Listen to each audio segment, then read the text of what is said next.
ဆိုတဲ့ယနေ့မိသားစုတွေနဲ့အတူတွေ့ချင်လို့ကျွန်တော်လိုင်းပေါ်မှာကျွန်တော်တက်ခဲ့ပြီးသိချင်ရတဲ့မိသားစုတွေလောကမှာတည်နေကျွန်တော်အသက်ရှင်တဲ့အခါမှာဘလို့အသက်ရှင်ရမလဲတချို့သောသူတွေကတည်သွားပြီးလို့ရှိရင်ပြီးဆိုပြီးမှပြောဆိုတတ်ကြတယ်ဟာတချို့သောသူတွေကဒါတွေကမလိုပါဘူးဒါတွေကလှုပ်ယူနေတာပါဆိုပြီးမှပြောတတ်ကြတယ်ဒါပေမဲ့တည်သွားတာနဲ့မပြီးဘူးနော်ညီကိုမောင်မတွေမိသားစုတွေတင်ဟာကျွန်တော်ဗီဒီယိုကိုကြည့်နေတဲ့သူဟာတင်ဟာယေရှုခရစ်တော်ဖခင်ကိုလက်မခံမယုံကြည်ရသေးဘူးဆိုလို့ရှိရင်တင်ဆုံးဖြတ်ပါလောကထဲမှာတင်အသက်ရှင်ရတဲ့အခါမှာအချိန်ခဏလေးအတွင်းမှာတင်ဆုံးဖြတ်ချက်မှားလိုက်ပြီဆိုရင်တော့တင်လုံးဝဖြည့်ရှင်းလို့မရတော့ပါဘူးဒီຢာလေးနဲ့နှုတ်ပတ်တော်လေးနဲ့သိချရတဲ့မိသားစုတွေကိုကျွန်တော်မျှဝေခြင်းနဲ့ဒီຢာကတော့ဘာဖြစ်မလဲဘာလဲဆိုရင်ယောမအောင်ဝါဒစာအခန်းကြီး14အငယ်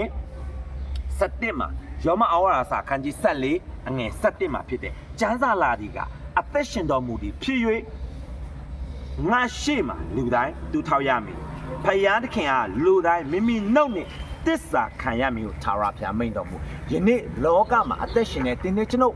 အမြောက်များစွာတော့လူတွေကတနေ့ကြလို့ရှိရင်ဖယားရဲ့ရှေ့တော်မှာသူထောက်ရမယ်ဖယားရဲ့ရှေ့တော်မှာလူတိုင်းကဝန်ခံရမယ်ဖယားရဲ့ရှေ့တော်မှာလူတိုင်းကငါဟာယေရှုခရစ်တော်ဘုရားကိုမယုံကြည်လက်မခံခဲ့ရလို့ငါကမာပြီဆိုပြီးမှလူတိုင်းဝန်ခံရမှာဖြစ်တယ်။ဒါကြောင့်မို့မိသားစုတွေတင်းနေကျွန်တော်လောကမှာအသက်ရှင်တဲ့အခါမှာရွေးချယ်စရာနှစ်ခုရှိတယ်နော်။လောကမှာအသက်ရှင်တဲ့အခါမှာယေရှုခရစ်တော်ဘုရားကိုမိမိရဲ့အသက်ခင်ကယ်တင်ပိုင်ရှင်ဖြစ်လက်မခံမယုံကြည်ထားဖို့ဆိုရင်တင့်အတွက်အခွင့်အရေးဒီနေ့နောက်ဆုံးဖြစ်သွားနိုင်တယ်။မနေ့ပြန်လဲနောက်ဆုံးဖြစ်သွားနိုင်တယ်။အခုလဲနောက်ဆုံးဖြစ်သွားနိုင်တယ်။ဒါကြောင့်မို့လောကမှာအသက်ရှင်တဲ့တင်းနေကျွန်တော်ဟာယနေ့တင်းနေကျွန်တော်ရဲ့အသက်ရှင်ခြင်းနောက်ဆုံးနေ့ရက်ဖြစ်လာတယ်ဆိုလို့ရှိရင်တင်ပါကိုယူမလဲတင်ပါကိုရွေးမလဲတင်ပါကိုရယူမလဲဆိုတဲ့အရာကိုကျွန်တော်ပြောချင်တယ်ဒါကြောင့်မို့မိသားစုတွေ